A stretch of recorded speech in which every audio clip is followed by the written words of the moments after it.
And yeah, y'all, TikTok made me do it. This Chick-Fil-A kale salad, 10 out of 10. Ever since I seen this on TikTok and tried it for the first time, I have been hooked. At least once a week, sometimes twice. I am headed over to Chick-fil-A. That's how it look. And then I am going to bless my food. Stick my fork in.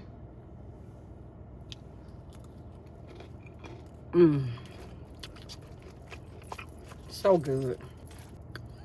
Y'all, I told you I love it. All gone. Ate, left no crumbs. Ain't that what y'all be saying? I know not in this context, but for real, I ate and left no crumbs.